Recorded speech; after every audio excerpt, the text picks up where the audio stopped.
Welcome, everybody, to the Fandom Zone. Don't know how many people I have watching, but I swear to God, if there isn't a lot of people in this chat after I pre-sent shit out, I'm going to be pissed off as a villain because, I'm never organized. So people better be here. Anyway. I think people are just expecting you to be late, man. They're going to come in like 10 minutes from now and be like, holy shit, he's already live? Be like, wait, what? He was on time. This isn't very villain-like of him. Holy crap, he was on time. It's because of me. I keep people on time. You certainly do. You, like, anytime I just picture you screaming at me, and I'm like, nah, man, I don't need that in a villain's life. I already have one person who screams at me now. Do not need to. But anyways, let me introduce my my special guest for today, and this is the lighter side of the Fandom Zone. This is my more Walter Cronkite serious side.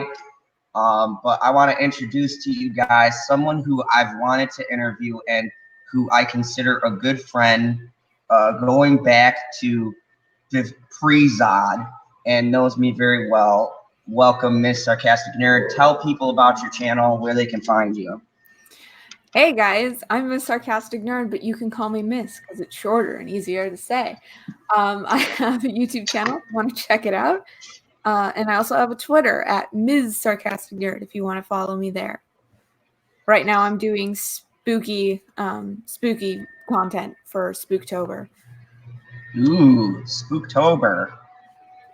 Now, is that actually a thing that's been established by other people? Because I hear like several variations of that. Like, if you go on different channels, it's like Haunting October or Shocktober, or they get several different things. Spooktober is mine. You're like, nah, bitches, this is mine. Yeah, people who do the Haunting October thing, that's is the best. And if you're going to make up your own thing, just steal from me.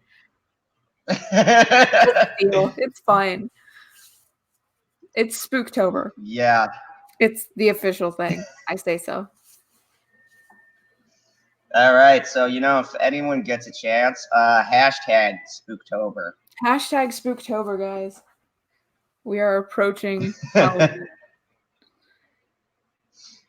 And so, of course, this is my fandom talks. I've had a bit of a hiatus from doing these because I got sick before my first interview with Stephen Walton, and then we had to reschedule his because he had some things to take care of. So I'm gonna be doing him next week, but I've had a really sporadic schedule with these, and anyone who's on Twitter, you probably already know, a mythical unicorn has wrapped me up, so it gets more difficult to do stuff in between life. But I wanted you guys to meet one of my BFFs, at least I think. I don't know her perspective, but we have been talking for a long time, and I first knew that I was gonna like talking to her at the very fact that she was very sarcastic when she talked to me. I was like, I like this person who I think hates me. That out. You liked pointing it out when I was sarcastic. It was very funny. Yeah, I was like, you are one of the most sarcastic people I met, and you know what? It's my name. Good for you. So, when I do these, I want to first dive into kind of what your channel is about, and if you would like to give the fine folks like a history of how your channel started, why you started it, things like that. Okay. So I'll start with when I started it. I think I put out my first video, which was me reviewing The Last Jedi. After watching I went and I watched every single Star Wars movie. I watched the original trilogy, the prequel trilogy, and then I watched the sequel trilogy before doing my review of The Last Jedi. just sort of to refresh myself. And my sound quality was shit. I made the video through my tablet and recorded it through a shitty headset. So this was not how things worked when I first started. Definitely. I did it because I really wanted. I always wanted to start a YouTube channel. This was my in. Oh, okay. And I've heard rumors. Weren't you in a closet? I used to be in a closet. Yes. Is the closet? Yeah, there was a. It was a very hilarious jokes about that. Yes, there were. I did my first stream was inside the closet through said tablet that I first started doing videos on. And I had no chair in there, so I was standing up in front of this tablet, full view of the shit behind me in the closet. Just talking, which was fun. Actually, I actually had fun doing that, just talking, which is why I do those streams occasionally now, where I just sit and I talk to the chat for a few minutes. And I think that that's good because a lot of people, like, when you first start out, I feel like it is always kind of a shitty start. Like, everyone remembers when I was the artist formerly known as The Fourth. I used to do videos from my car, and I gotta say that I miss those, but YouTube is a dick, and I can't do videos in my car anymore. Thank you, YouTube.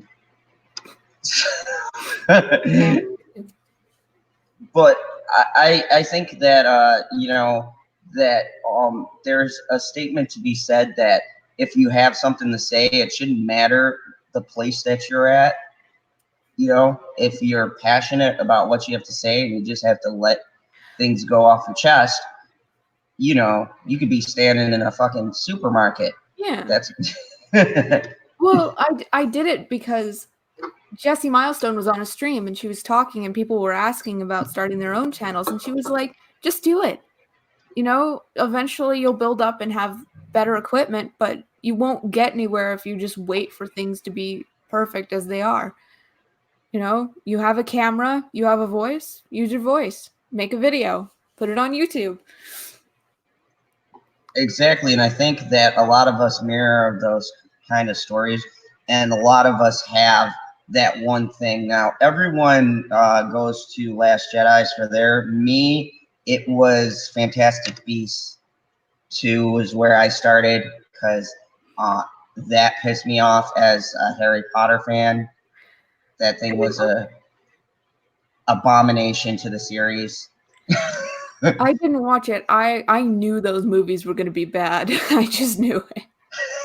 Like Fantastic Beasts 1, I was like, all right, I want to see where you're taking this, Rollin. Like, I trust you. You gave me good stuff. And then 2 came out, and I said, nope, bullshit.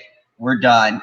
And that was my first rant. I got on and started really doing videos because I created the channel, but then I kind of was like, yeah, I made some reviews and things. I'm like, yeah, nah, nothing's pissed me off this much. I'm not feeling it. And then that happened, and now here we are.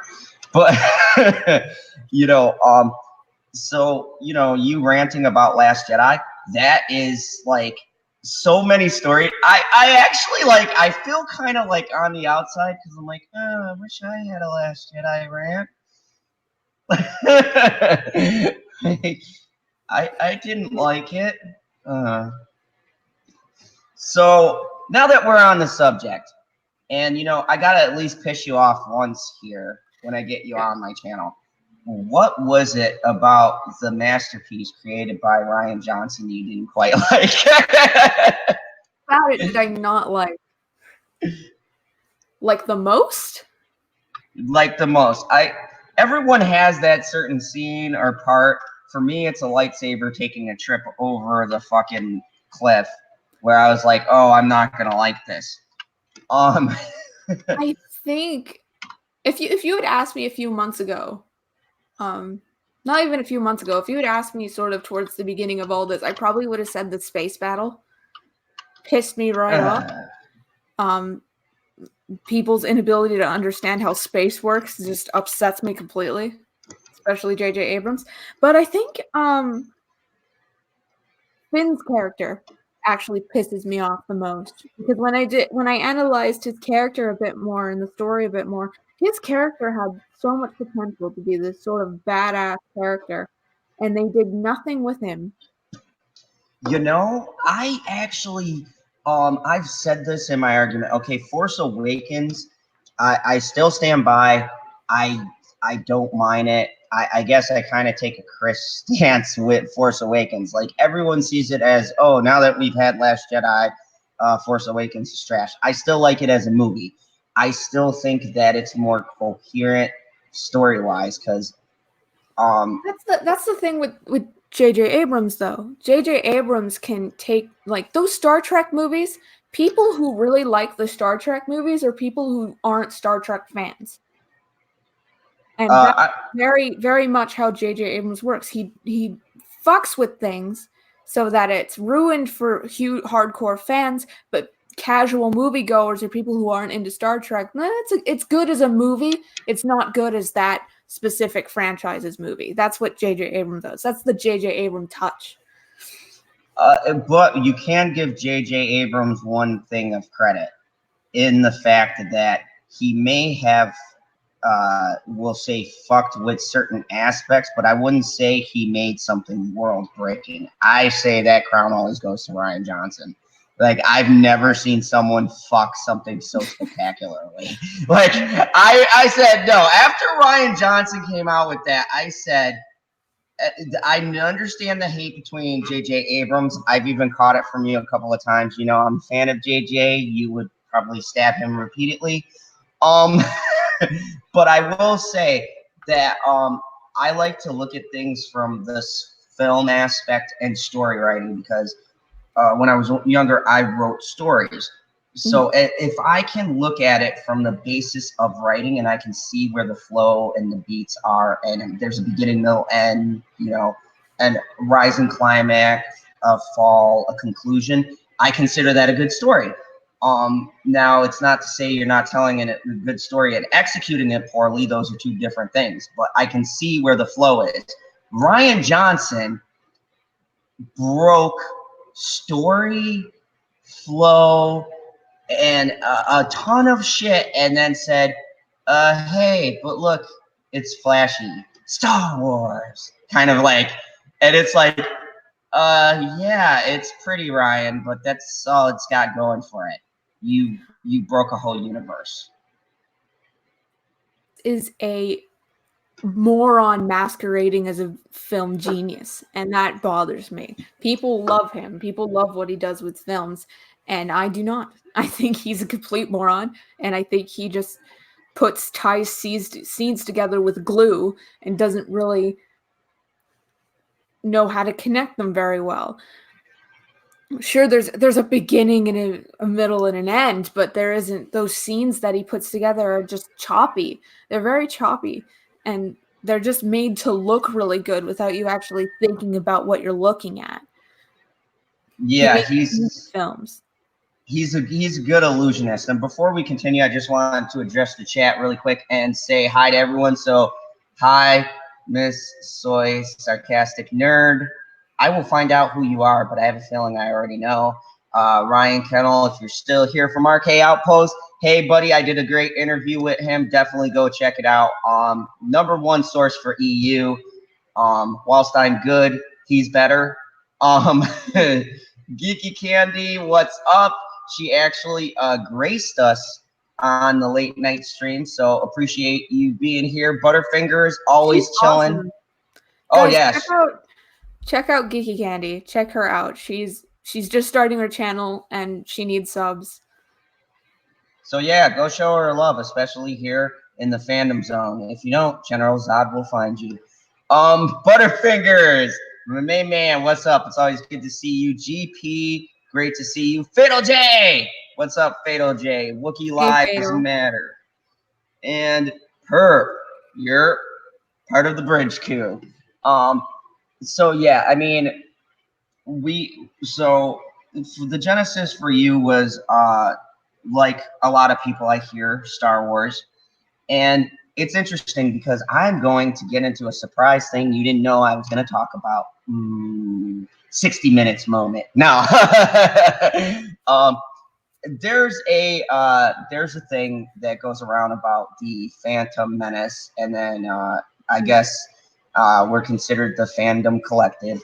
And I wanted to know, what is your perspective on this whole thing, and do you feel like you're part of this Fandom Menace? The Fandom Menace at a point where I called myself a proud member of the Fandom Menace in my description on my Twitter profile for a while. And it was pointed out to me recently that we work better if the Fandom Menace is more of a movement than it is a group. Because if we're a group, then we have leaders, and it doesn't work well that way. I think we work better with individuals with a similar idea and a similar inspiration working together to get something we care about back than us being a group of people following rules or regulations with leaders or rulers. It's very I'm not a part of a group. I am a part of a community of people who have a similar idea. And the Fandom that is that idea. that is a very elegant way of putting it. Yeah, I I couldn't agree more. That I think there's a big misconception, and I think that it falls under this mindset, like geeks and gamers and all these people are the founders and leaders of this. But I think of it more of a movement of people tired of bullshit in entertainment. When you look at anyone from this Fandom Menace or Fandom Collective, we all don't necessarily fall under, say, Star Wars fans or things like that. We fall under fans of fandom, right? Yeah. So that includes anything we are a fan of. And it's becoming more prevalent uh, For a that, lot of people, people have been here since Ghostbusters 2016, not just Star Wars. oh yeah, Ghostbusters was the first time you saw the shills in full effect. Yeah.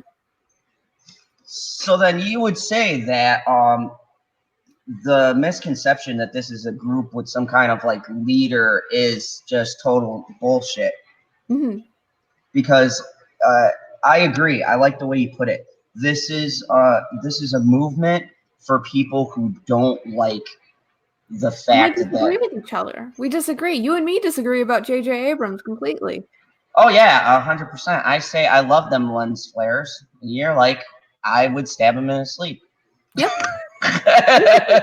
No, but a lot of us completely disagree with each other about the direction we should be going in with said movement, how things should change. People disagree about how The Last Jedi could be fixed. People have their own sort of ideas and own directions they want to take things, but we're working together because we want something to change. Yes, it's and Generation Production. I just want to address this because this is kind of funny the way he put it.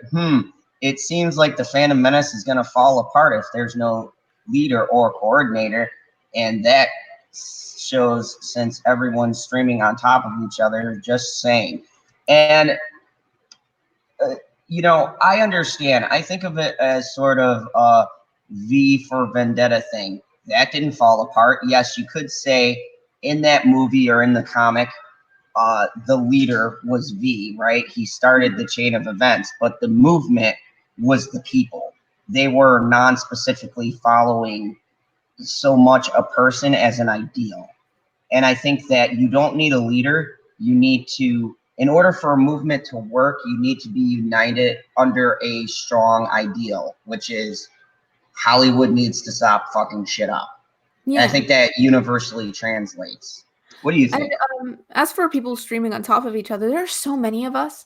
There are so many of us in this group that do streaming, that do videos, and we're always going to cross over each other. That's just a fact. We can't just sit in a room together and plan out when we're going to do our streams. We all have second jobs. We all have family that we have to take care of. We can't just move around each other. That's not going to work. There's too many of us and there's not enough time. But if you're like me, you just don't sleep. Just don't sleep.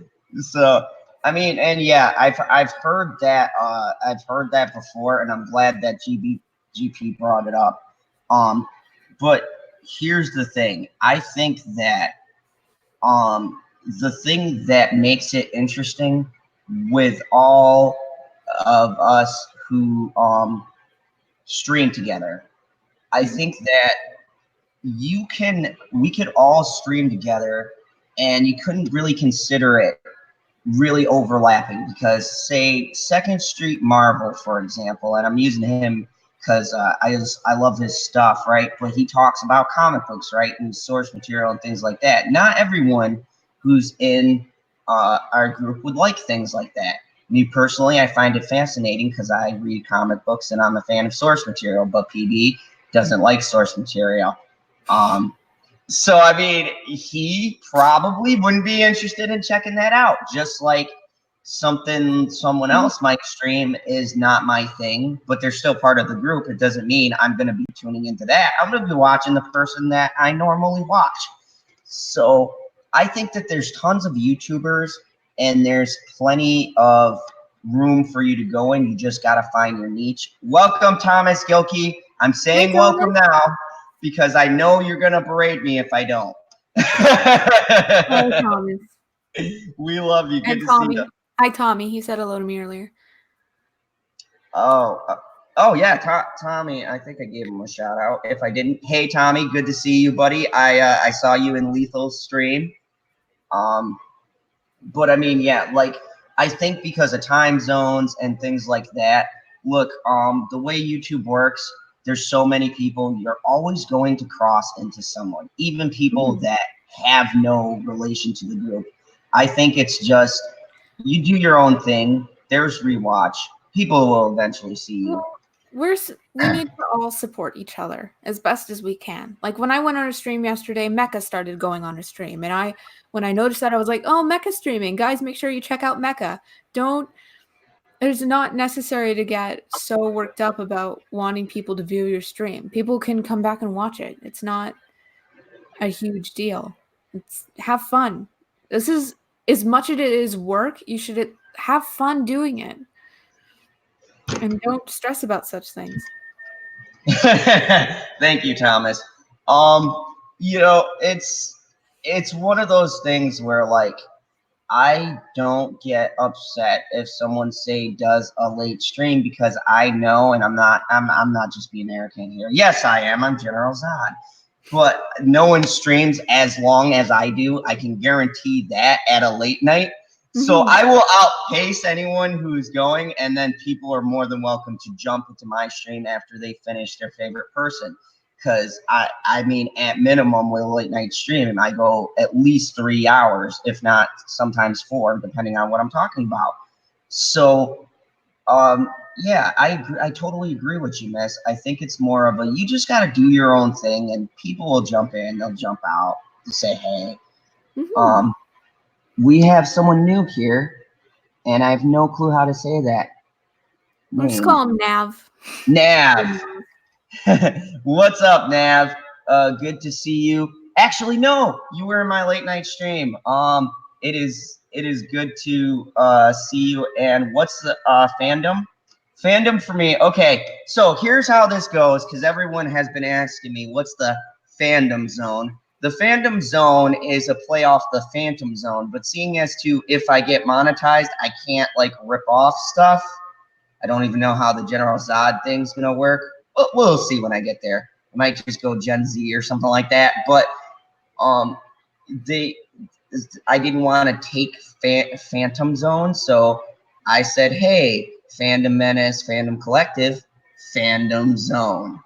Bam. And it all kind of came together. So that's why I use that monochrome. And then I have my bridge crew, which everyone asks, what's the deal with the bridge crew?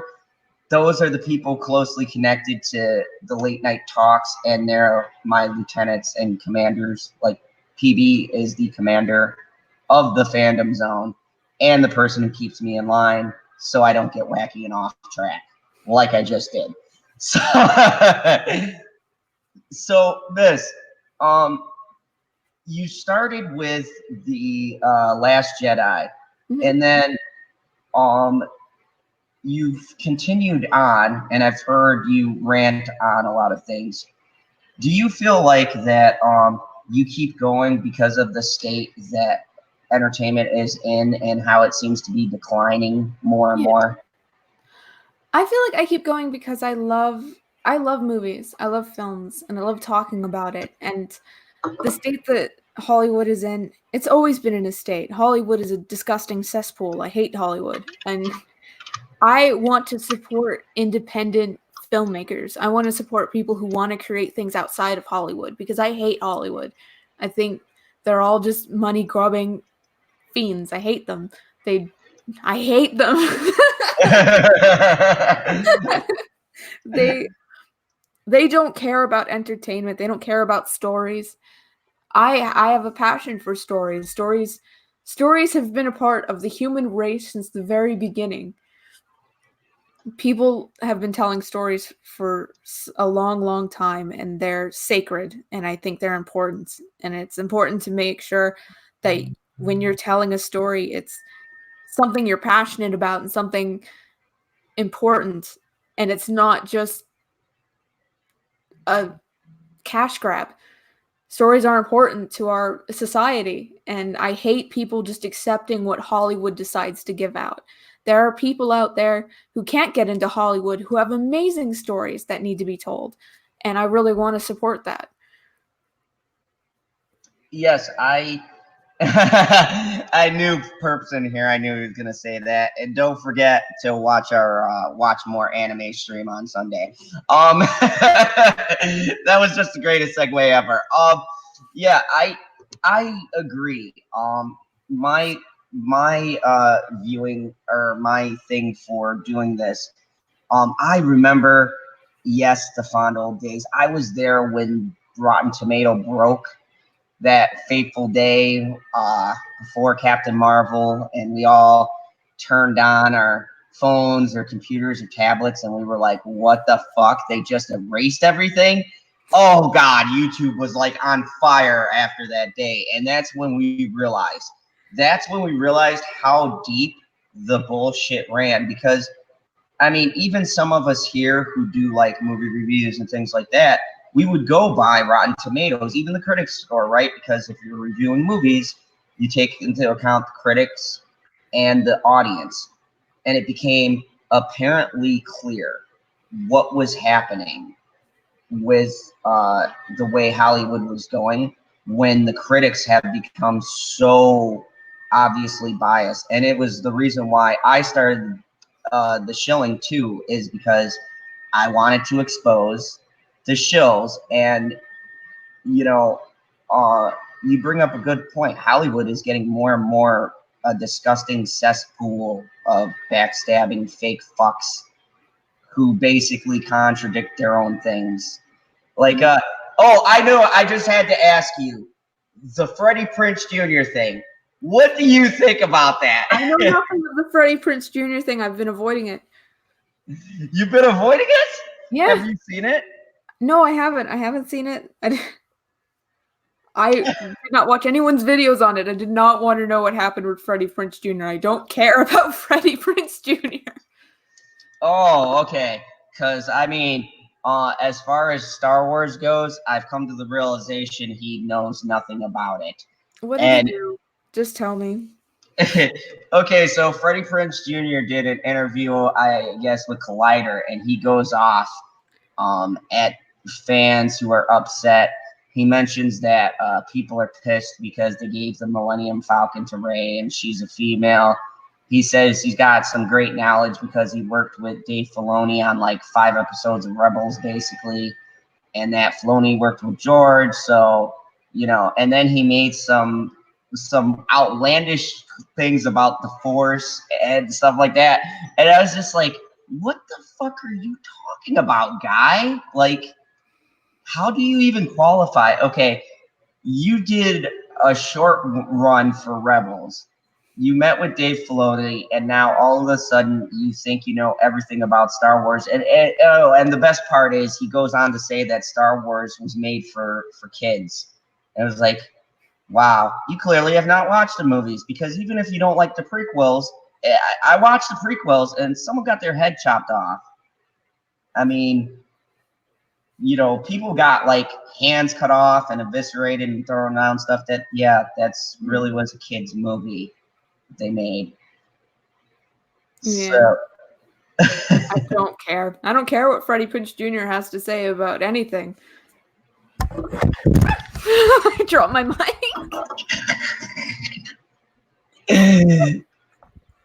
No, but I found it funny, and I said it like this because we finally did it on the channel. The clip made its rounds, and I'm late night, so I do not get to this shit till about midnight. So everyone's already done like 15 videos by the time I cover it. And I looked, and I was like, this was the same guy who was relevant in like the 90s. Yeah. And did exactly what with his career. He married Sarah Michelle Gellar. And then did a Scooby-Doo remake that it hasn't been relevant since. So, I mean, the funniest part is, too, people forget, I followed Freddie Prinze Jr.'s career because I thought he had potential back in the day. So I followed it. I don't know what it was. There was just something where I was like, oh, he could do something, right? And I remember watching Wing Commander. I don't know if anyone's ever seen Wing Commander, but it's based on one of my favorite video games. If you've ever seen that movie, you will realize how much talent he does not have. They put him as the lead character. That movie, it's not that it's a bad movie, it's that it's boring as shit. And the story is and that's when I realized, I'm like, Freddie, you're not a lead man. You need to like be like the side guy. But for like years they tried to make him a lead man. Never worked out. It never went anywhere. So that was my take on the whole Freddie Prinze Jr. thing. And I was like, yo, like, why are you coming out talking about Star Wars, guy? You did not mention anything about wanting to be in a Star Wars movie. You didn't say you were a fan of Star Wars. You're just doing this because you get to go on and be famous again. That's it. Yeah, he just wanted the attention. Sounds like it at the very least. I mean, if your celebrities know when to shut up about something, that's something that wasn't worth his time. It wasn't worth his time talking about. Yeah, and I agree with what Stig said. The Wing Commander games are amazing. Yes, Stig, 100%. The movie was crap. 200% on that, sir. Thank you. I'm glad I'm not the only one who suffered through that movie. I think like maybe 6 people watched it, and me and Stig were one of them. He said Scooby-Doo was for adults? Yeah, you know what? I don't feel like Scooby-Doo. I don't feel like that movie was necessarily for kids myself. That movie wasn't for anybody. It wasn't for any age range. I'm gonna be honest. I to this day don't remember what that movie was about. I just remember Sarah Michelle Gellar. That's it. Those Scooby-Doo cartoons worked best as just little episodes between commercials. They do not work well as movies at all. Well, yeah, because okay, with some cartoons, right, you have a cartoon that could be adapted because it has like a plot and things that you can use that will translate well into movies. Also, I Scooby-Doo. think they were trying to do kind of a Brady Bunch thing, which wasn't cool. Brady Bunch did it really well. The Brady Bunch movie was hilarious, but they tried to do it with Scooby-Doo by putting them in modern times. Yeah, that and it didn't translate well. Like, don't get me wrong, it was at least watchable. It's just not good. I can say that I'm not upset that I have those movies in my memory bank. But if someone asked me to watch them with them, I might say yes if they paid. But Uh, outside of that, nah, I'm not interested in those movies. so, Miss, I've had a bone to pick with you. Yes. It Chapter 2. Mm-hmm. You came down kind of hard on it. And I feel like, okay, I have had a lot of reviewers that I've watched that came down on it, hard on it. And I feel like a lot of people don't get the fact that this movie, okay, first of all, it worked better as a television series because you could break it into 2 parts. So I understand the disconnect and the complaint, but I don't feel like it's as bad as people like. I feel like you've got to watch it continuously for it to flow. I feel like if you look at it, breaking it apart from them being kids to being adults, there's a disconnect because they have to act differently, right? The kids did an amazing job in the first part. The second part, I think, threw people off because it was them as adults in the same situation. Acting like their kid's self. But yeah, you got to remember too, they also suffered from the trauma that they thought they got rid of, and it was not actually gotten rid of. It was dormant. And watching the movie, when they went back, they developed all the same stuff they had as kids. Mm-hmm. So I mean, looking from it from that perspective, I can understand, because he said even the further away you got from the town, the more you forgot about what happened. And then when they came back, everything started rushing in. It was part of the story. And I feel like a lot of people miss the point that it was 2 parts. Like, even in the book, there's a break. There's part 1, which is the whole kid arc, and then it goes to part 2, which is them as an adult. You're talking to someone who watched the miniseries, by the way, so I'm very aware that it's 2 parts. So what was the whole beef with the movie then? I'm so confused. I thought like you'd be like, yeah, this is great, and you were like, not at all. I was not a fan of it. It was watchable. I agreed that it wasn't unenjoyable to watch. It just wasn't good. It wasn't good. I'm sorry. No, that's fair. And I also I also agree with Stig Kenobi, what he said. When it comes to horror movies, I trust Miss. It was good. It was enjoyable to watch. It was fine to watch. They weren't heavy on the jump scares, which was good. The cinematography was good.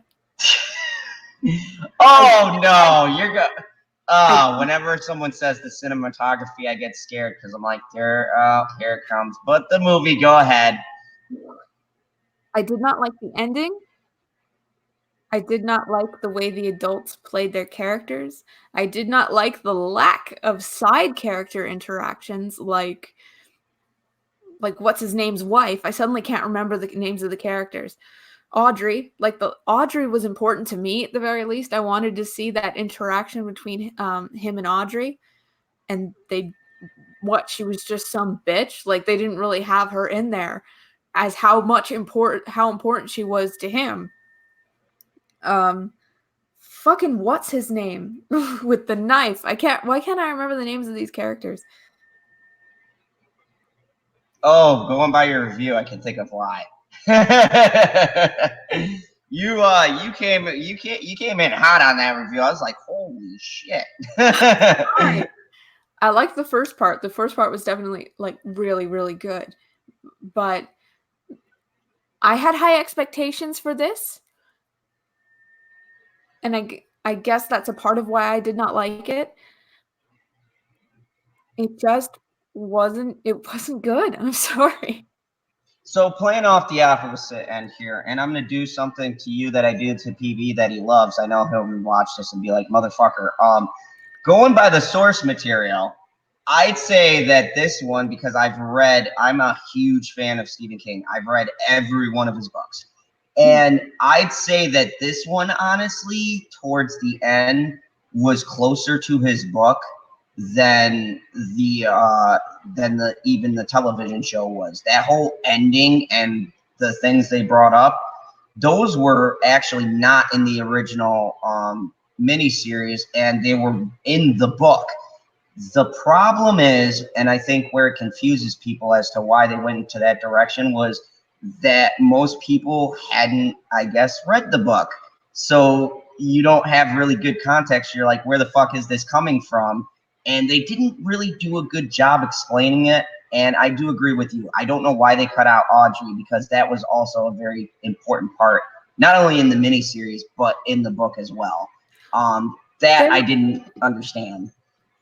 The movie was very long with really nothing in it. I don't think a lot happened in that movie that should have happened. There was not enough interactions between everybody. Everybody was separated. That bothered me quite a bit. Everyone separated and did their own thing. There should have been more interaction. Stanley's death didn't affect them as well. It didn't do much for them, I don't think, personally. There's a scene that bothered my father specifically, which was when Stanley's head had the legs come out of it. Spoilers, by the way. And head, and I can't remember what the line was, but my father noticed it, and he said that they literally pulled a line from The Thing when he became the Spiderhead, and it was really distracting for him specifically. That sort of Easter egg they had in there was a bit in your face for him because they just pulled the line straight from The Thing. I can't remember what the line was. But here's the thing, though. I think most people in this generation wouldn't have picked that up. I don't know. I don't mind people doing homages to other older films. And I know what scene you're talking about. I picked that up because The Thing with the Kurt Russell version is one of my favorite movies of all time. I love that, and I did notice that too. And I'm not gonna lie, actually, now that you bring it up, that did kind of throw me off, because I'm like, oh, I know what you're doing here, but it's kind of out of place. Like if you're doing a self-contained movie where you're just making a film, and then in the film you have a different plot or anything, but you want to pay homage to other films, kind of like what Quentin Tarantino does. Much love, Quentin. That's my boy. But like he'll do that, right? He'll make a movie. It'll be a different, separate movie, its own plot, its own story, but he will throw homages into like the genre or a particular film. It doesn't dominate the movie. It's just like, hey, I respect this. Whereas that kind of felt like, hey, we threw this in here if you're a fan of that. And it's kind of weird and out of place. So I do understand where you're coming from as far as that goes. It's very jarring. And I can agree with some points. Okay, so here's the big thing I wanted to ask you, because I can't remember if you mentioned this in your review, but I was curious. Everyone praised Bill Hader's performance, or Hader, his performance.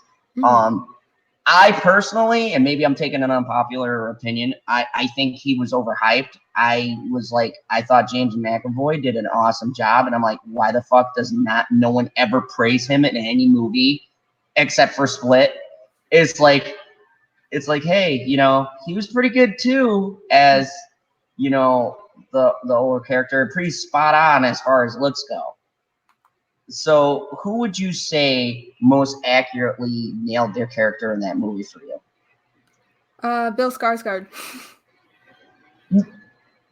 Well, I mean, that would almost, that's a given. That would almost translate both movies. Like, okay, taking out it itself, who would you say, as far as the adults portraying the kid characters, where you were like, yeah, that's spot on?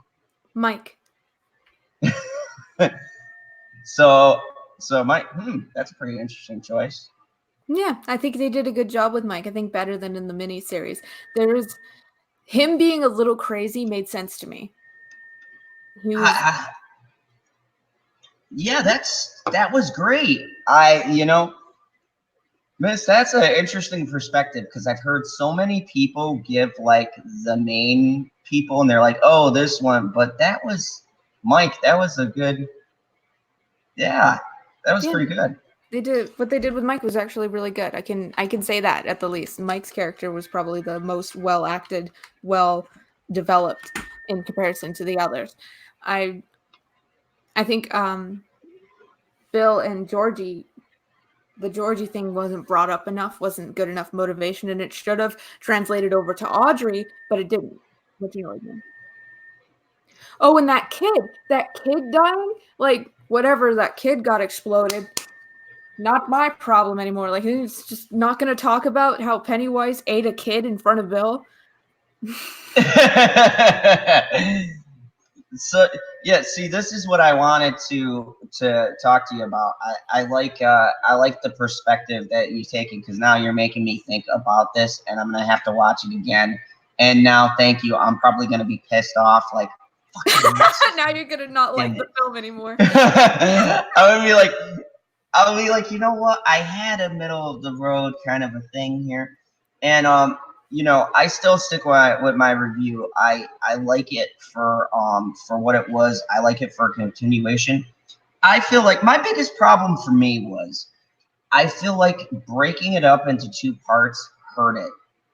I think if you were to like say get a box set of it, right, and then watch it consecutively, or even if they made like say they just make like a huge version, right, and they do part 1 and part 2 as one movie, I think it would flow. Well, I watched the gentleman that made the film said that there was a lot more scenes, which made more sense to me because I feel like there was a lot missing. There was a whole lot missing from that part where there was just no real substance to the story.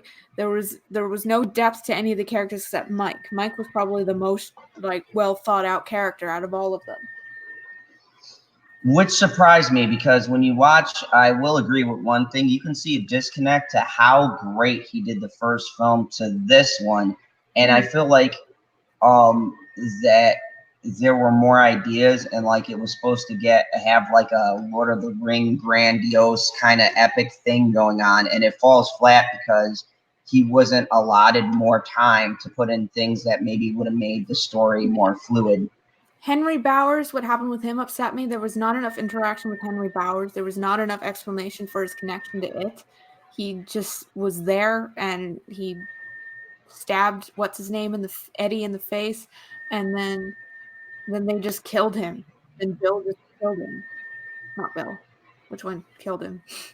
Now see, you're making me forget because I've been on this Joker thing. So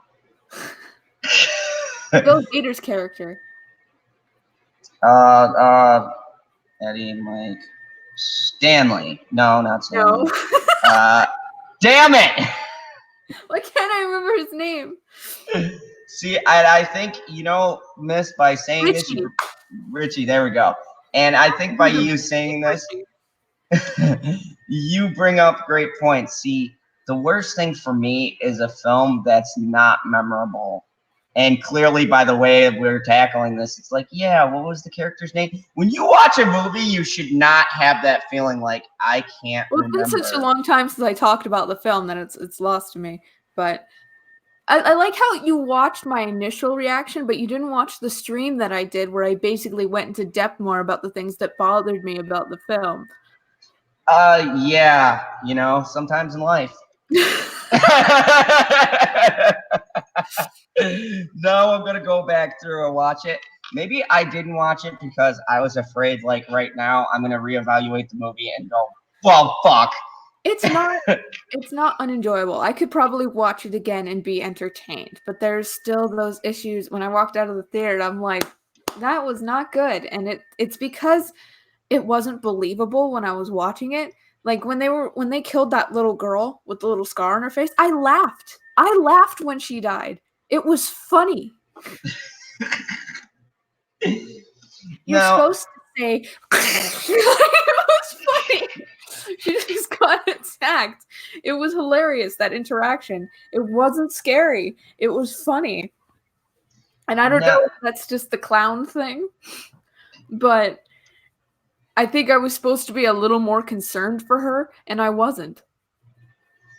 now, I mean, the thing is that I agree 100% with all of the points that you laid out. But from the other end, could it be, and for a lot of people, could it be that this movie felt like a letdown because you did say you had high expectations going in, and I feel like a lot of people did, and I brought this up in my review. Could it be that everyone placed such a high expectation on this film? And keep in mind, this isn't a sequel. This is a continuation to the story. So it's not like you're going in and it's like, oh, it's the sequel to it. No, it's the narrative continuing the story. Yeah. So do you think that played into a lot of reasons why so many expectations were let down? My expectations were lifted by people who said it was awesome. Oh, so you are on the inverse. You heard it was awesome and you're like, yeah, I can't wait. And then you see it and you're like, no, there's so many problems. I got that it was awesome. And the people who said it was awesome, when I talked to them, they were like, well, I get where you're coming from. I got your position, but I enjoyed it. And that's on a lot of films where people are like, oh, I hate that Tim Burton film that you really, really love. And it's like, I get it. I get why you don't like it, but I enjoyed watching it. I enjoyed the story. And that's fine. That's perfectly fine. I've always been okay with that, even with The Last Jedi. People who like The Last Jedi because they enjoyed it when they watched it, good for you. Okay? That's always been my position. I'm jealous of them. I am. I wish I could have enjoyed that movie somehow. But I did not. I did enjoy watching it, but I didn't enjoy it to the point where my enjoyment fixed it. No, it's okay. Let me ask you, because I've talked about this with a lot of people like us who do other things besides wacky streams. We also do reviews. And could you say, looking at it at a critical lens, changes things for you when you go to see movies? Because I know it changes things for me. Like, there's movies I want to be good. Like, a good example, I'm coming out with my Gemini Man review later today. And I so wanted to love this movie. And a lot of people, I think, will enjoy it.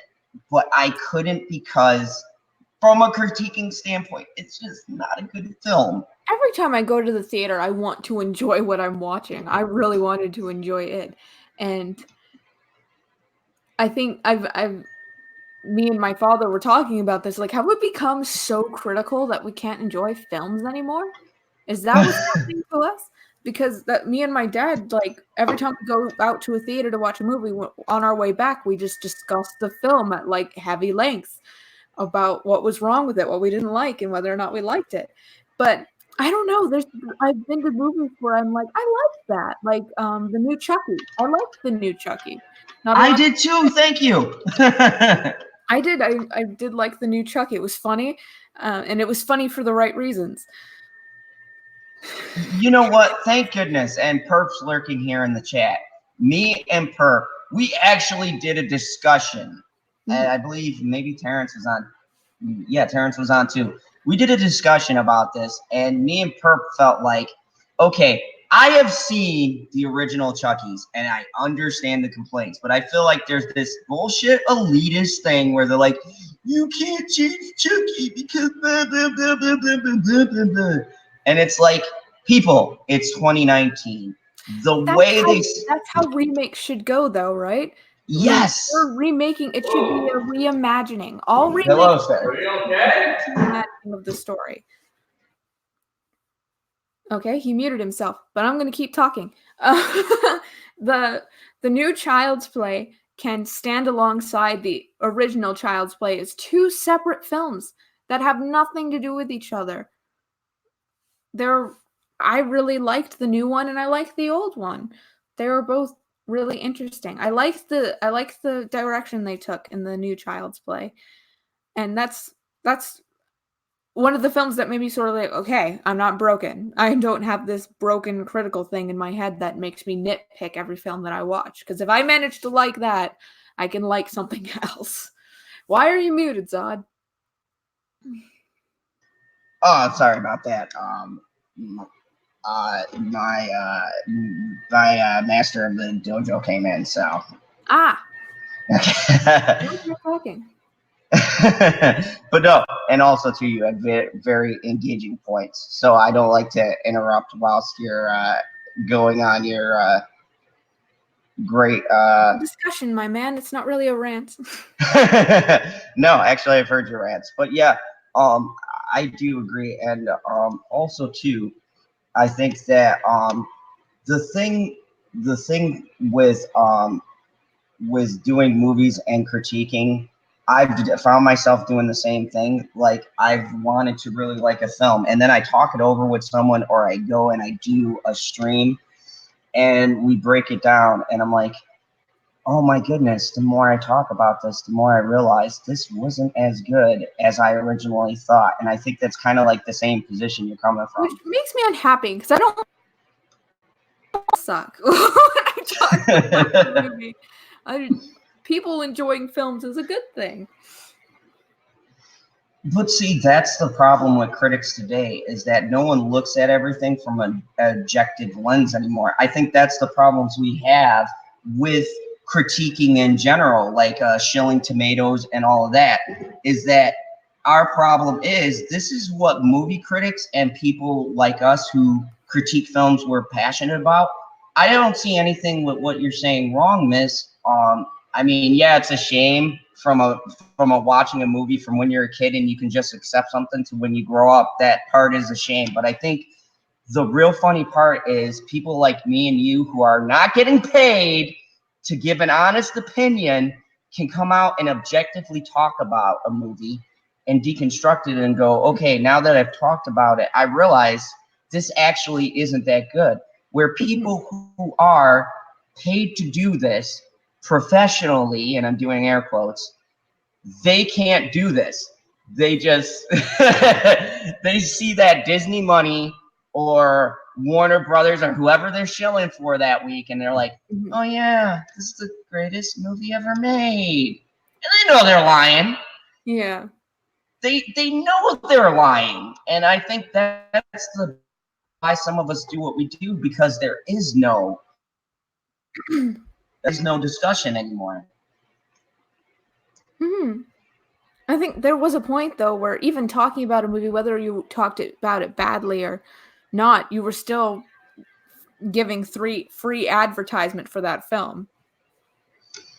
Yeah, that's the thing that I don't get too, like Collider, IGN, and things like that. It's like, okay, you're clearly promoting this thing hard because they're your sponsor, but if they're your sponsor, don't you want to represent the company objectively? Like, why do you want to? Because essentially, what are they doing? They're tricking people, right? So why do you want to trick someone out of their money when you can just be honest and then be like, hey, you know what? It's up to you. You can pick whether or not you like it, because film is subjective. Not everyone's going to like everything, and that's okay. You can like what you want to like. Film is subjective. Looking at a film, whether a film can be good or bad, is usually subjective depending on how you look at it. But there are certain rules you follow when it comes to creating a story for said film. And being a dick and creating a half-assed story that just has such weakness in its structure, barely any structure, and just slapping it down in front of a customer and saying, enjoy it or I'm going to harm you. Not a way of making a good story. And I mean, I've never threatened anyone here on my channel, so I would never know. No, I know I have to. And I know you have on my channel as well. No, but I mean, yeah, I can understand that, and that's part of the hilarity I found in your reviews or when you review something. And I think it's part of the thing that makes it intriguing is that you're very much like, yeah, this is why I don't like it, and you just like go to the races with your review. And I'm like, wow, she really hates this. But then you're like, but I can enjoy it, and I'm like, now I'm just confused. But I did not like it, but it wasn't so bad that it was unenjoyable. But here's what I'm talking about. See, that to me is a fair review because you've deconstructed the movie. You've even made me see some points I didn't originally catch where I'm like, yeah, now that we're talking about it, that doesn't make sense. Yeah, and I think a good reviewer should do that. They should be able And to. I think it was completely fair for you to use the source material against me because I haven't read the books. I definitely haven't read the books. And that's fine. If I'm wrong about something, tell me I'm wrong. But And see, this is the great thing. Like we could sit back. We're sitting back and discussing stuff, and I think that's the lost art here with reviews or anything else. It's the discussion piece that we're missing. It's why more people are tuning into YouTubers than they are these top critics and going by what they're saying because the discussion piece is missing. The talking, the analyzing things, I feel like is dying. No one's like, everyone's accepting stuff and they're not looking into it. It's a little sad, sort of, but that's what our movement's really about, is sort of protecting the effort and passion that should be put into stories, at least for me.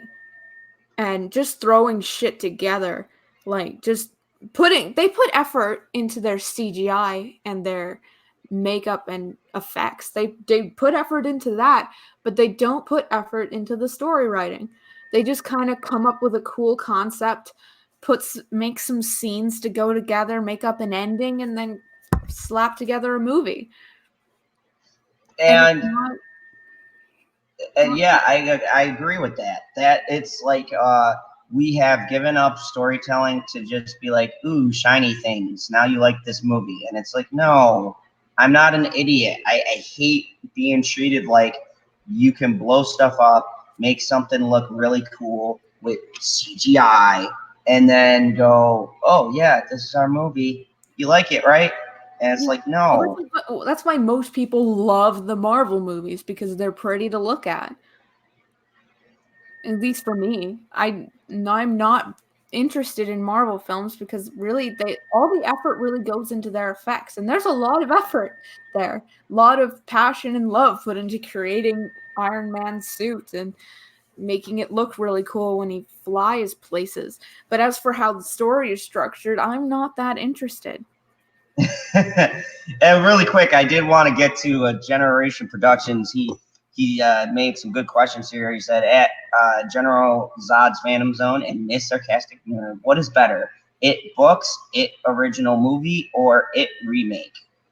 The original miniseries is, I think I like the miniseries more than It Chapter 2.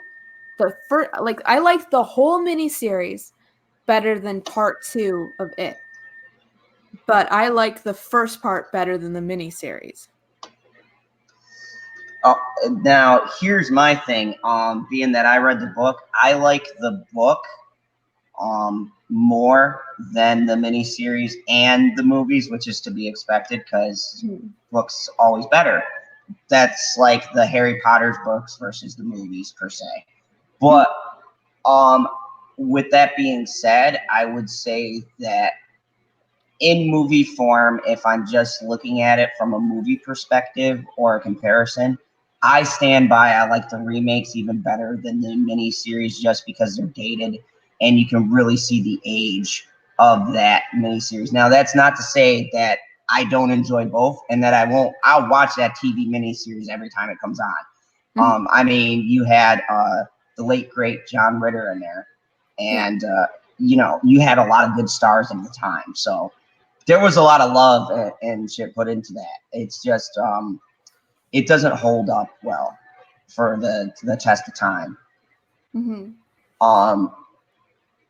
I like So yeah. the miniseries. I think is well structured and is sort of it stays connected more. I think there's more of a connection between the first and second part in the miniseries.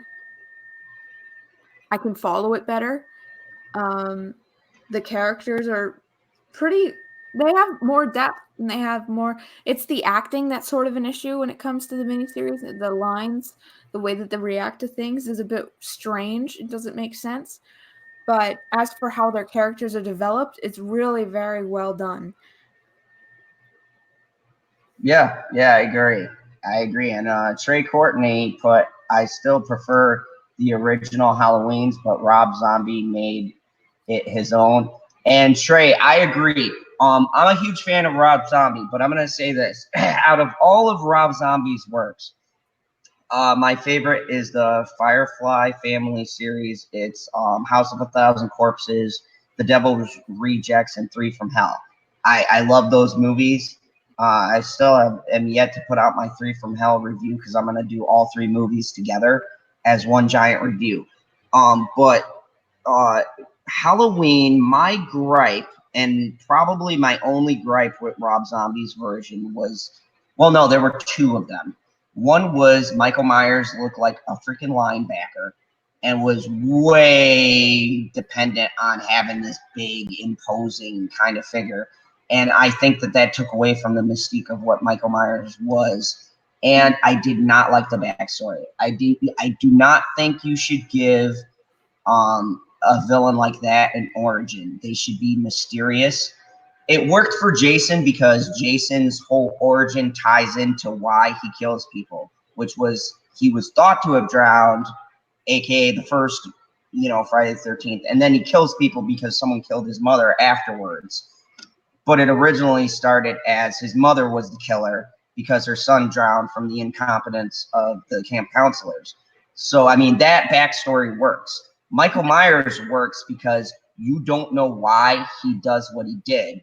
He just snaps and fucking stabs his sister for no apparent reason. And I found that backstory more interesting because you have Loomis, who's the only kind of light into his head where he tries to see him as a person and then just realizes this kid is the epitome of pure evil. There is nothing. He's just wrong. I mean, and when you look at his family setup, in the originals, he had a pretty decent family. There was nothing really there to say, oh, he was abused or something like that. He just had this sick obsession with his sister, and then one day he just fucking snaps and stabs her. And then we cut to Laurie Strode and that whole thing. And I think that worked better. Rob Zombie giving him a backstory for me ruined it because it took away the mystique of, Michael Myers being this mysterious entity. It's like now he's getting beat up, he's getting bullied, he's got a terrible home life. And I'm like, nah, I don't want to see that. I want to. Sometimes it's good when a character just is evil just because there's no real reason. Yeah, and that usually is how it is when you talk to a lot of serial killers and and ask them why they did what they did. They don't know. Yeah, and Trey responded back, I get that, Zod, but I feel like Zombie made Myers realistic like Nolan did with Batman, and some of the kills Myers does he would have to be a giant. And Trey, I'm 100% with you. Look, I have grappled for years with my feelings towards that film. I'm not gonna lie, because I love Rob Zombie. I like his style of making movies. I think that in the world of Halloween, the particular way that Rob Zombie chooses to shoot his films fits that world very well. Mm-hmm. I guess from a certain standpoint, I'm an elitist asshole in this sense because I like the John Carpenter interpretation better. Like, there's something about Carpenter's writing that felt more eerie. You know, and yeah, he is with me. The supernatural Michael Myers angle is cooler because it's like you got this guy and you don't know, is he from hell? I mean, is he just born evil? you don't know at one time. And I like the fact that in the new Halloween they kind of got back to those roots. And I would love to see Rob Zombie do more remakes like he did with Halloween, just to see like what he would do with them. Like I'd love him to do like a Nightmare on Elm Street. I think he would finally give that justice. Or I'd even like him to tackle Jason, and just to see which direction he'd go. I like how they did A Nightmare on Elm Street, the original one. I just recently watched it and did my review, right? Yeah, so you finally just watched. No, I didn't finally. I have seen it before. It's just all of those movies I watched a long time ago. Oh, And I so it was haven't like a seen them since. refresher. So like Land of the Dead, I hadn't seen forever. Which, speaking of which, I didn't get a chance to watch that review. So I mean, I don't want to spoil your review for everyone. They're just gonna have to go to your channel and check it out. But Yeah. just cliff notes. Watching it now compared to maybe back in the day, does it still hold up? It was about the same. I think I had the same sort of feelings towards it. I didn't expect that I would like it as much when I had originally watched it. I remember watching it when I watched it when I was younger. I watched it with my dad. That's usually how most things how I was introduced to most films. My dad watched them and I watched them with him. And Land of the Dead, I didn't hate it. I know I didn't hate it. I just wasn't really sure how I felt about it at the time, and I only remembered the beginning. I couldn't remember how it ends. So watching it again with the refresher, it was like, oh, it's good. I like how my voice gets higher when it's like, it's okay. You have a tell there. so It was good when I had issues, is what the high pitched means. Well, here's the thing about you have to take away old George Romero stuff from this group, but I feel like zombies films in that particular era, when Land of the Dead was being made, had sort of become kind of like a very campy kind of thing at that stage. And they kind of bordered on some ridiculous things to try to reinvigorate the genre, because how many zombie movies had come in between that span of when like Night of the Living Dead remake was made to Land of the Dead? You had a bunch of copycats, imitators, different people trying to capitalize on the hype. So I feel like you were trying to approach it from a different angle. Which one was the one? And I really like it when they did it from a camera perspective, like it was shot from like kind of Diary of the Dead. I don't know why I love that one so much. I watched enjoyed that one as well. That was a good one by George. I actually hadn't known George A. Romero made that one. I don't know why. It didn't. I was like, oh, George A. Romero made this. I talk about that in my video. And here's the thing. I thought it was weird. I didn't think he was going to be able to pull off the camera view, because that's like not his style whatsoever of shooting a film. And wasn't it like it was almost continuously shot? Almost. Yeah, I think it was like almost one continuous like thing. He did a lot of things that I felt were underrated. Like I've looked at the critical score on it, and they've even actually, as far as zombies movies go, they've rated it quite higher than they normally do for a zombie film. And yeah, I think George A. Romero. I think like all of his movies were pretty good. How did you feel about his passing? Because that I didn't get hit by very many of these famous people passing, but when I heard about that, I was like, well, shit.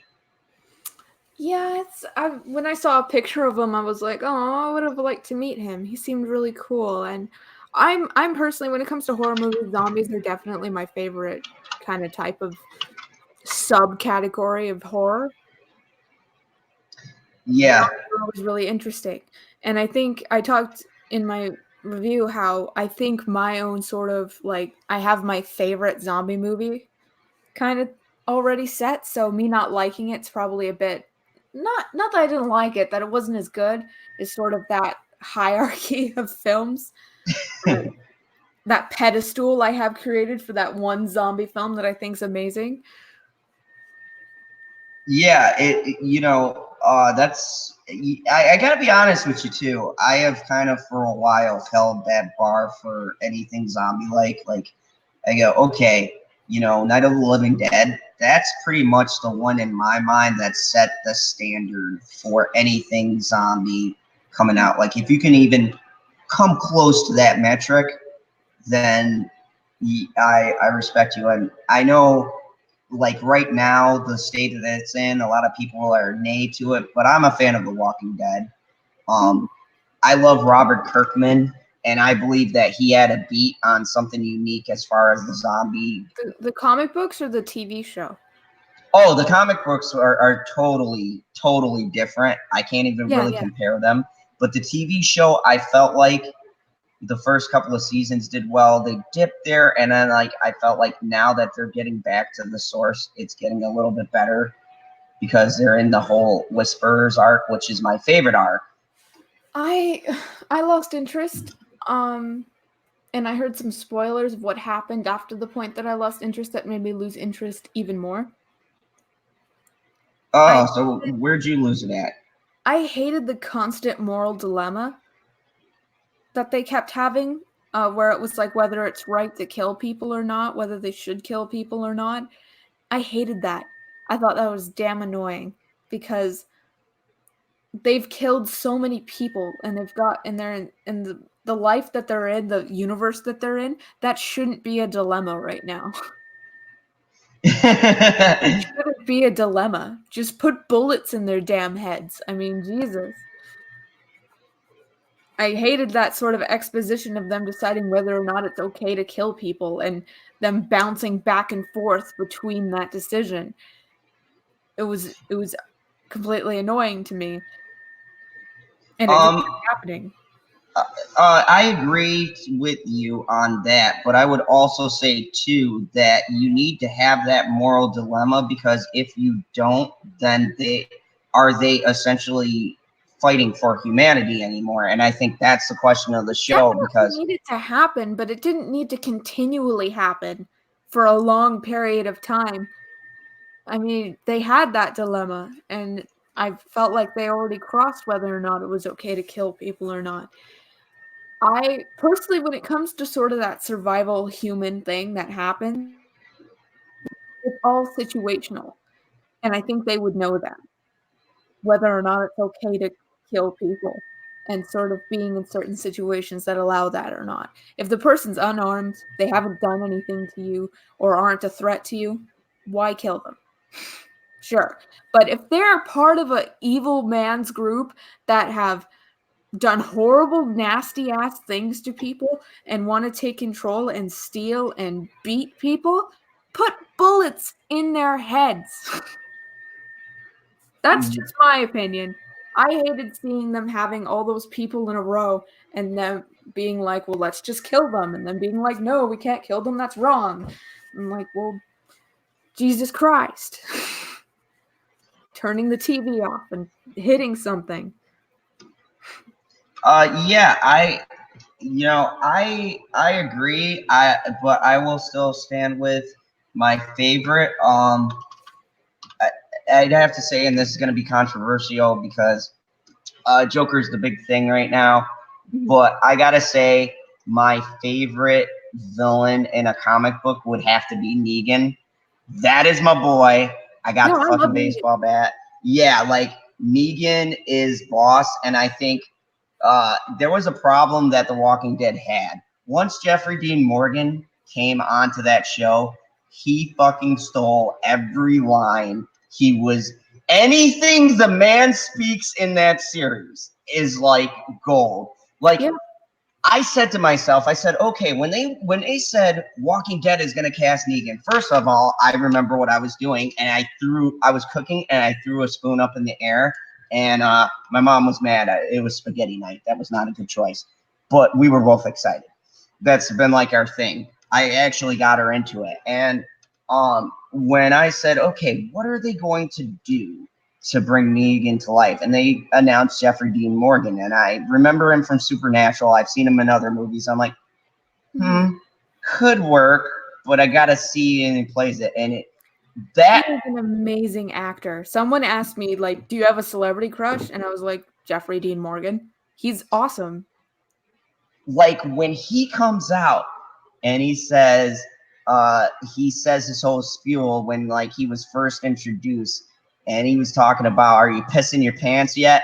I was like, oh my God, like this is what I pictured. Was insane because I knew he was coming and I knew he was going to be Jeffrey Dean Morgan. So when he popped into the screen, I was like, yes! And my dad's like, he's going to kill them.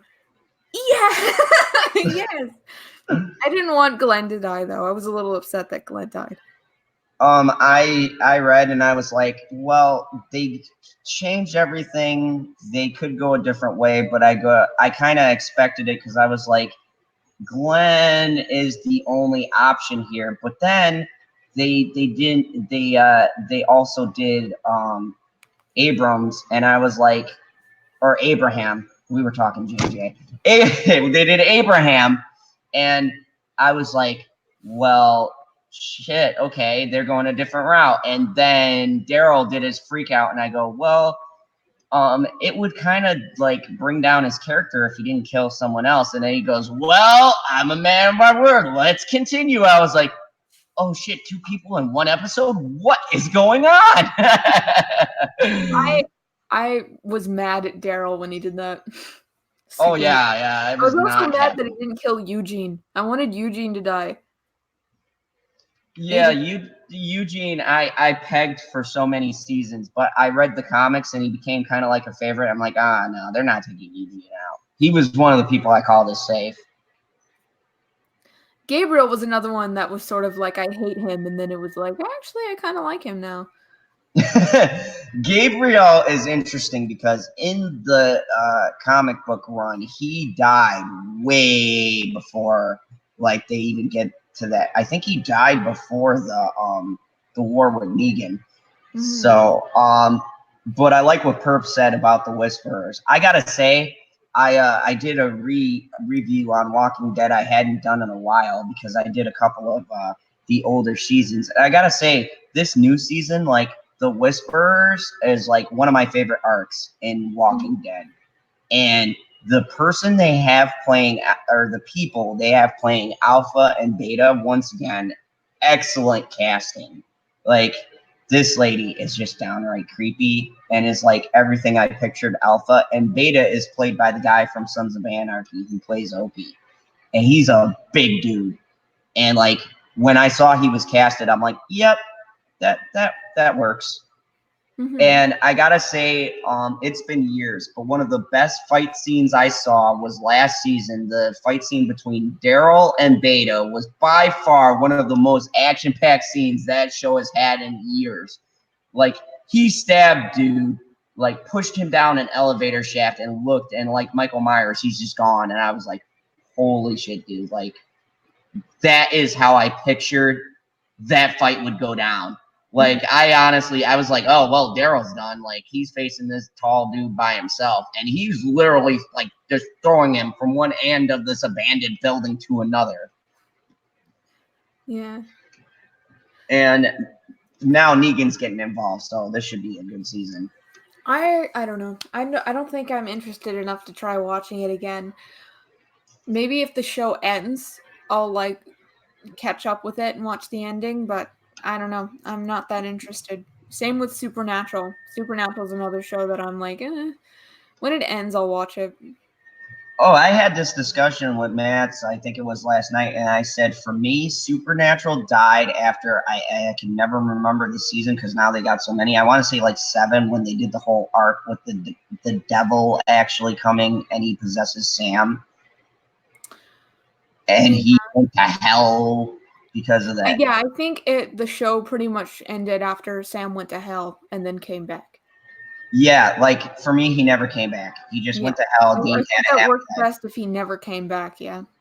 and I said like, and that's when the showrunner Eric, I can never say his last name, but he left the show after that. He had said he actually wanted to end it in like season 4, but he then extended the storyline to like 7. He was like, okay, I'm ending it. There were definitely episodes after that that are really good that I love, though. There's plenty of episodes that were amazing after that for Supernatural, but not enough. And I think it was really, really, really heavy on the fan service after that.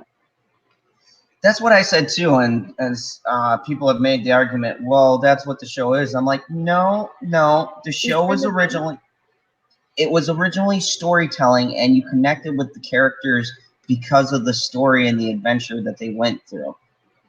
I loved Garth. I wish they'd brought Garth back. Garth was great. Yeah, like, and when you look at the list of characters and the people who have died and stuff within the show, and I think that it really took a dive from that because you lost a lot of the personality and the different back and forth over the years between these different characters. Yeah, I think their relationship kind of was a bit wibbly wobbly and a bit strange and not really put together well. But I really hated Sam, like the first 2 seasons. Hated him. Could not stand him. Loved Dean. Oh yeah, everyone loves Dean. Like Thought Sam Dean, was such a prick. yeah, and the great thing though is as it goes on and like as you went on in the series, you could see their connection and you kind of grew with them. And Sam was a prick, but then you kind of started, as their journey went along, started seeing both of their perspectives, and I think they bounced off each other nicely. And also, I think they were a good mirror of who their father was. Like you can see the way each of them kind of represented a different part of Jeffrey Dean Morgan and the kind of what he had, because you could see the sarcasm when like Jeffrey Dean Morgan came back and they had the arc with the father. You could see the sarcasm in Dean, and you can see the serious tactical stuff in Sam and the like down to business kind of thing. And I thought Jeffrey Dean Morgan once again was great because you could see like both of them came from him, and them together made him. But him, you could see where he could be funny, sarcastic, and rude, and you could also see where like, hey, he came up with a plan and he knew what needed to be done, and he does what needs to be done. And I thought that was a great foil. But as the show goes on, it's just like, man, they just you just need to stop. And Trey Courtney makes a good point. That's the CW's problem. They get a moneymaker and they stretch the show thin, and there's no new ideas. They just make copy and paste every year. Look at the DC or the DC Arrowverse. Yeah, I don't watch that. I do not like the CW's take on the DC stuff. I gotta say, I've said it before, I like Arrow. I liked the first 2 seasons of Flash. I like Legends of Tomorrow and just the new stuff because Constantine, that's my boy. And I liked what was it? Arrow, Legends of Tomorrow, and Flash. Yeah, those would be the only ones. I think Supergirl is trash. Supergirl's trash. I've said that from the beginning, and I like the first few seasons of Flash, definitely. Flash's problem is how many times can you do someone who's really fast? I mean, come on. Honestly, and it could have just been an origin story, but they stretch it out. So. And Legends of Tomorrow is good because I feel like that could go on for a while because you can do because of how they do stuff with time and historical events. I think you can really play around with that because that lends into like the Flashpoint and things like that. I can see where they were going with that. But yeah, I think that the CW's take, one, they don't have the budget to do the things that should be done in that universe. like everyone's talking about this Crisis on Infinite Earths, and I'm gonna watch it because my boy Tom Welling is coming back, and Smallville for life. But like to me, that was the best thing CW ever had. It went 10 seasons. That was appropriate. It was perfect. Perfect ending. I don't care what anyone tells me. That was a masterful ending. I loved Smallville all the way through. But I think that that this is such a big crossover, and I'm failing to see how they're going to do this massive, epic crossover and make it be satisfying on a CW budget. And everyone says, well, connected universes, blah, blah, blah. And I'm like, yeah, but you can't just sell a pitch just on that. CW doesn't write good stuff. And you're talking about crossing between writers that do decent materials to writers who do absolute shit material. And you're gonna see, I can guarantee it because this happened with the last crossover. You're gonna see episodes that are like really great, Flash and Arrow, right? You're gonna see like episodes where you're like, wow, that's amazing. You're gonna get to Supergirl and go, You'll go to Legends tomorrow and be like, oh, okay. And then you'll go to Batwoman, and God knows where we're going to end up there. Yeah. So, I mean, you know, it's a hodgepodge of stuff, and now you're taking Arrow out of it. And for me, like everyone's like, oh, they're going to continue. And I go, no. Mark my words, the Arrowverse dies when Arrow dies. Because that was the cornerstone, and that one was probably the most well-written out of every show. Yeah. I haven't watched a lot of any of those shows because, honestly, I don't like the CW. I stopped watching Supernatural. I haven't watched any of the DC stuff. I haven't, because CW has the lovely little habit of killing people and bringing them back to life over and over and over and over and over and over and over again. And it bothers the fuck out of me. And that we are on the same wavelength there. I love that you brought that up. The thing that detracts, okay, if you have a season where a main character dies, the thing that takes away, and I know we're in a DC universe and it has been done in the comics, but it was my same beef in the comics too. So I'm not just praising the source material here. It's a beef I have with comics in general. You cannot make a death impactful if the person can come back, because then you send a signal that there's no consequences in the world.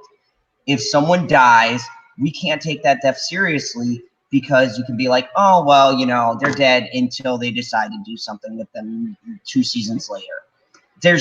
It's got to be a finality. Like, if someone dies, they can't come back.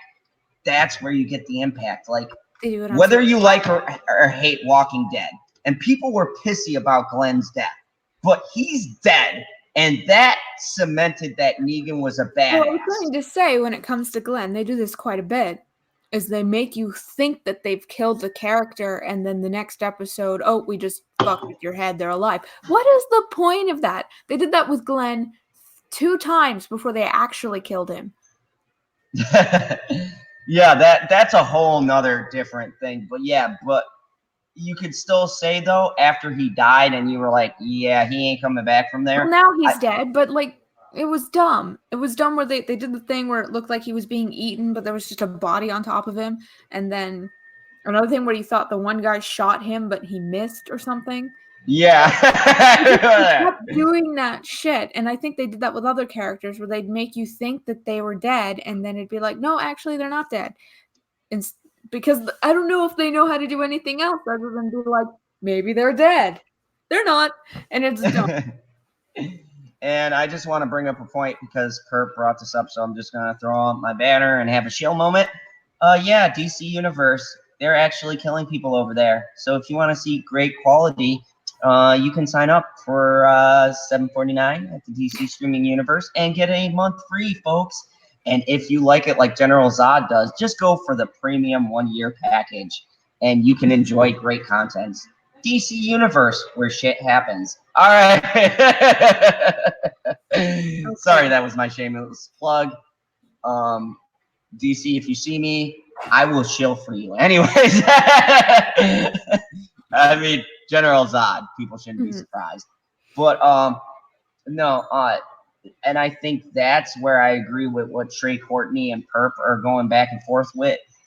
DC Universe and even hell, when you had Marvel Netflix streaming, they killed the CW Arrowverse for me and for a lot of people because they showed you could do grounded shows with real world consequences and make it dark and gritty as hell and make it entertaining. Like Punisher, when you watch that Punisher show with my favorite actor, he plays Shane. God, what was his name? I'll think of it later. I'm blanking out. But when you see, he plays Shane. I know. Yeah, when you see him as Punisher and you see him kill someone, they ain't coming back. Like in the final 2 episodes, he cuts off a dude's head, puts a grenade in it, and rolls it down a hall. CW ain't doing nothing like that. Like the stuff that they did, Netflix or on the DC streaming service, you're not gonna see that stuff, and that's what's killing the mainstream cable networks, is that they can do stuff that these networks can't. They're restricted. They have content. They can't say the F word. They can't say things like that. They can't show grotesque violence. They can't do it. I think Arrow was the only one that touched that line of being really gritty, because first episode of Arrow, he broke that dude's neck, and I was like, oh, I'm in. Like he got himself out of that chair, broke a dude's neck. He was putting arrows through people. I was like, yo, this dude is amazing. Like when Arrow killed someone, they were dead. Like he shot him in the chest or the neck, and you're like, oh, that guy ain't coming back. And I think that's why they're gonna suffer. I think that they need to start getting more gritty, and they need to when you kill someone, you need to leave them dead, and you don't stop faking people out. Like, oh, maybe they're dead. No, we tricked you. They're alive. Just playing. Yeah, you can't play with people's emotions.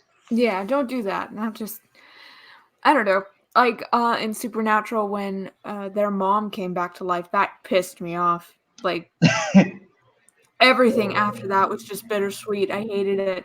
I stopped watching because of that. It annoyed me to death. Yeah, there was not a finality to things, and that's the problem that CW has, or any of these stations, is that they don't have that. Like one of my all-time favorite shows was Breaking Bad, and the thing I respected is there was a great character called Gus Fring on there, and there's an epic scene where Walter sets him up, and this is spoilers, but my God, if you haven't seen Breaking Bad, what are you doing with your life? There was this thing where he had to kill Gus, and this guy was smart, and he couldn't get anywhere near him, so he sets a bomb at a nursing home to blow him up. And there was no maybe he's dead. There's a shot, and I love Vince Gilligan for this. There's a shot where Gus steps out, and half of his face is gone. You just see a skeleton and an eye socket, and he fixes his tie and just drops, and he's boom, dead. There's no discussion. There wasn't a bomb blew up and maybe he got out. No, the director shot it yeah, half his face is gone, folks. He's dead. He ain't coming back the next season. And this guy was in 2 seasons. So you're thinking oh, this is the main bad guy. And it's no, I'm killing him. And he even said he structured the show where he had a plan. He kept with it. And then, once it was done, it was done. And then he made El Camino, which wasn't a continuation of Breaking Bad. That's just a continuation of Jesse's story, so that we got an ending. And I'll be doing that review. But yeah, if you have I watched Breaking Bad. I haven't watched it. you definitely, the way you think and review stuff, you should definitely give it a shot and see what you think, because story-wise, it's probably one of the best well-crafted stories I've ever seen. Everything he shoots makes sense. Everything you see from episode 1, by the time you get to the end of the series, will all have relevance. He literally shoots the final episode, literally he touches on everything he's ever talked about throughout every season. It all comes full circle. There's no loose story threads. I mean, he is done. He cuts it off. He's like, bam, this is the story I wanted to tell. Hope you enjoyed it.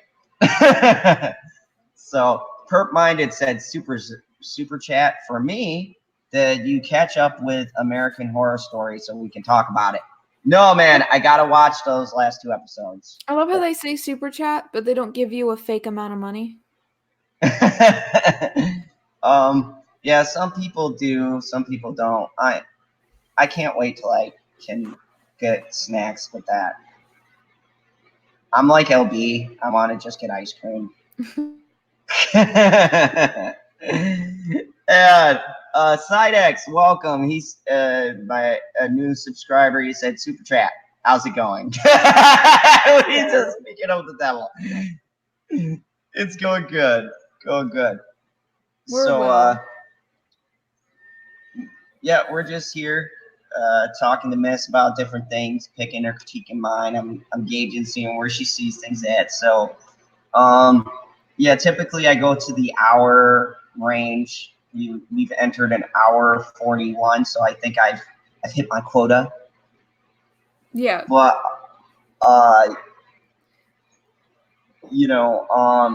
and yes, Trey Courtney, I do agree. The Punisher is a slow burn. There were a couple of filler episodes, but it does have the tightest story. And John Berthal, there we go. He is probably the best Frank Castle ever. If they make a movie, they need to put him in, because if they don't, I will not acknowledge the next person playing Punisher. Not after seeing his performance. That he is the only Punisher now that exists for me. Yeah. But yeah, I wanted to say thank you everybody, and thank you, Miss. So we're going to get up out of here, because pretty soon here I have a mythological creature coming to visit me, Bitchy Unicorn, aka the most wondrous woman ever. So yeah, gotta go and hang out with the lady. Yeah. Because I hear they like that. Stop showing off. No. General Zod is happy. Okay. Tommy, no, I disagree. I did not fill this stream. Damn it. I love when he says that, because I look out my big ass windows right now, and I'm like, I'm waiting for an arrow to hit me.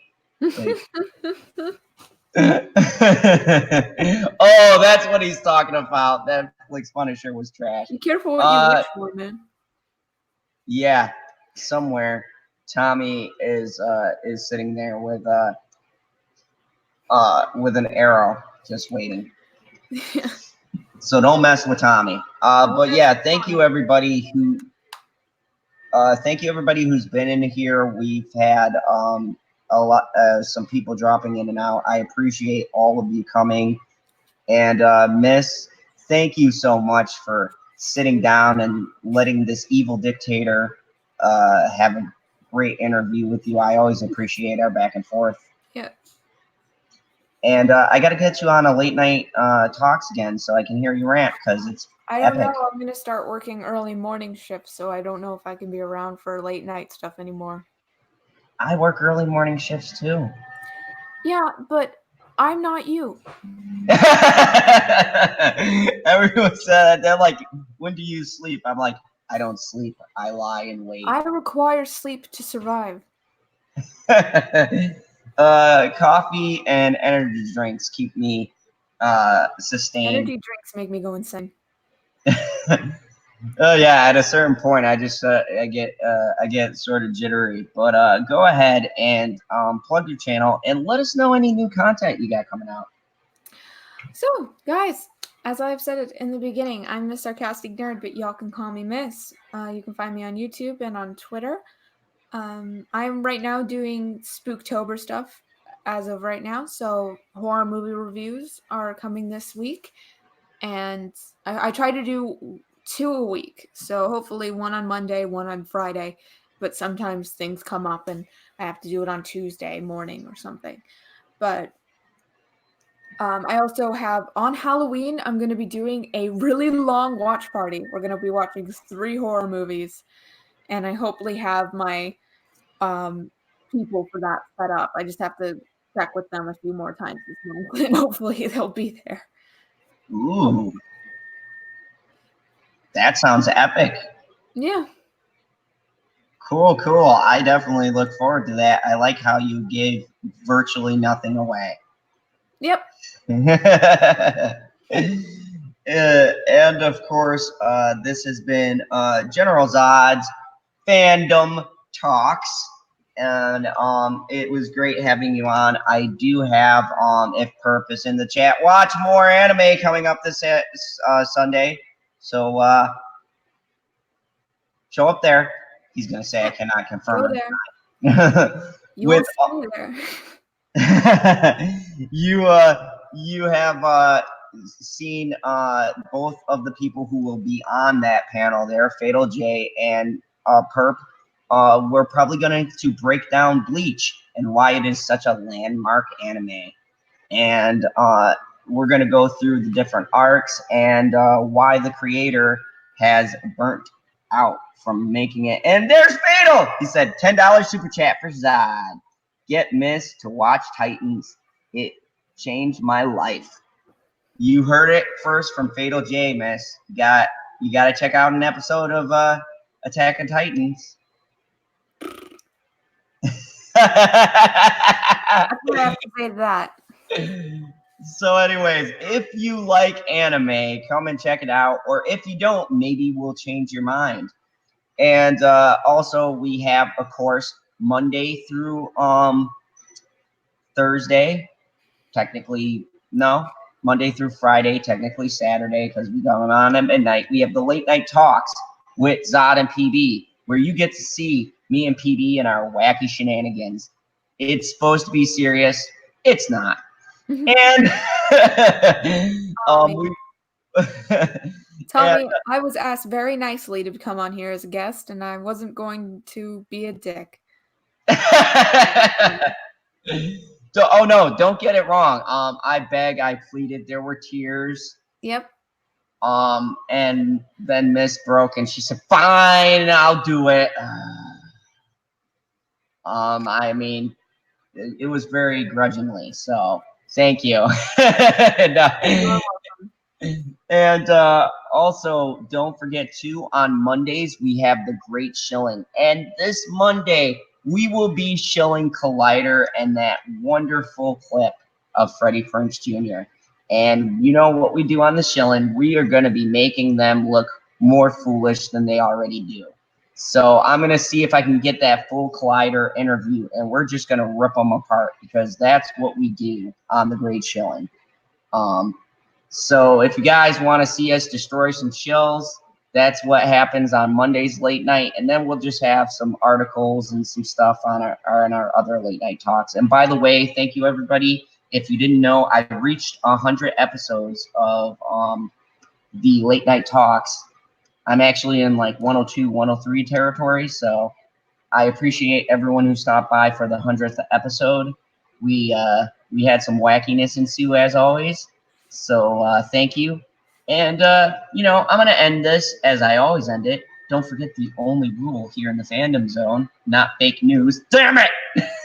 That was too perfect. I put up fake news banner. The fandom zone. Fake news, man. Yeah. Good job, Zod. Before Zod. Bye, everybody. Yep.